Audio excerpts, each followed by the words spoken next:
మా ఛానల్స్ లో వ్యాపార ప్రకటనలు ఇంటర్వ్యూల కొరకు మాకు వాట్సాప్ మెసేజ్ చేయండి 7799978978.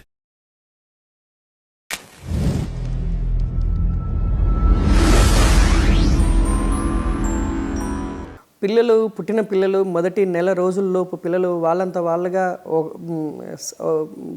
రైట్ సైడ్ నుండి లెఫ్ట్ సైడ్కి లేదా లెఫ్ట్ సైడ్ నుండి రైట్ సైడ్కి వెల్లకిలో పడుకున్న పిల్లలు మరోవైపుకి తిరగడం అనేది జరగదు.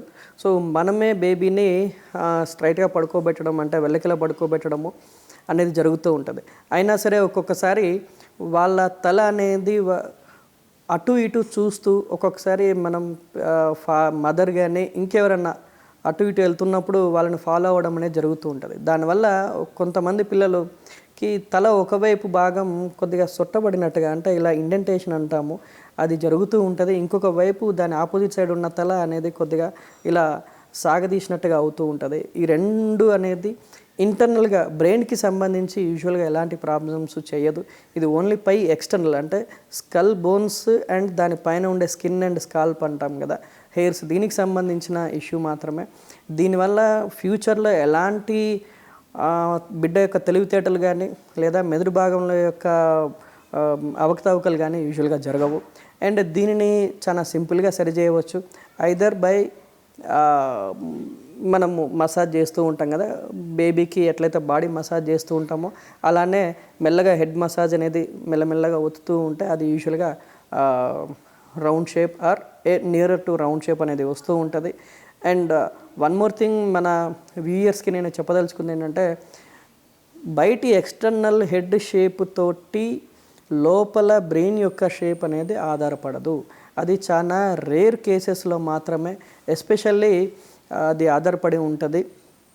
అండ్ ఇది యూజువల్గా మనము తలంతా ఒకవైపు సాగదీసినట్టుగా ఉండడము అనేది యూజువల్గా నార్మల్ డెలివరీ జరిగిన సందర్భాలలో గమనిస్తూ ఉంటాము. ఎందుకంటే బేబీ అనేది మదర్ యొక్క బర్త్ కెనాల్ నుండి which is a narrow path, దాని నుండి ఇలా సాగుతూ రావాల్సి వచ్చినప్పుడు తల కొంత సాగినట్టుగా అవుతుంటుంది. అది ఎలాంటి ఇబ్బందికరమైన సమస్యలను చేయదు. అయితే దీనికి కొద్దిగా రెమెడీగా మనం ఏం చేయొచ్చు అంటే, అలాంటిది రాకుండా ఇవాళ రేపు మనకి కమర్షియల్గా కూడా వస్తున్నాయి కొన్ని ఇన్వర్టెడ్ యూ షేప్డ్ పిల్లోస్ వస్తున్నాయి, బేబీ పిల్లోస్.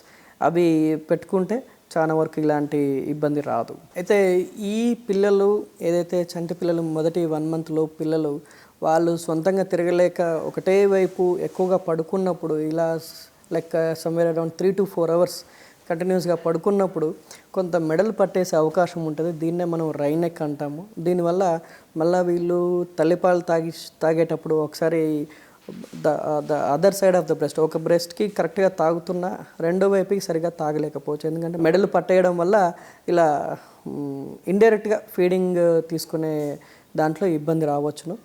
అంతే తప్పితే దీంట్లో మేజర్ ప్రాబ్లమ్స్ అయితే ఏమీ ఉండవు. చక్కగా కడుపు నిండా పాలు తాగించి సరైన బర్పింగ్ చేయించిన తర్వాత పూర్తి వెళ్ళకిలా పడుకోబెట్టాలి. ఎలా అంటే ఇలానే మనం సేమ్ ఎలా అయితే ఒక దిండు మీద ఎలా అయితే పడుకుంటామో తల, చెస్ట్ అండ్ కడుపు అండ్ దెన్ కాళ్ళు అనేటి ఒకటే లైన్లో ఉండినట్టుగా ఎట్లయితే ఉంటామో అంతవరకు అది అలానే పెట్టండి.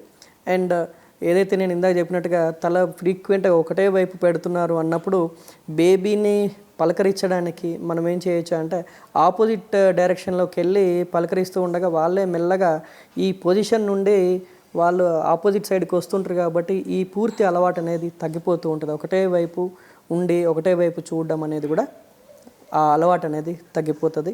సో దానివల్ల కూడా ఈ ఒకవైపు తల సొట్టబడడం అనేది కూడా తగ్గిపోతుంటుంది.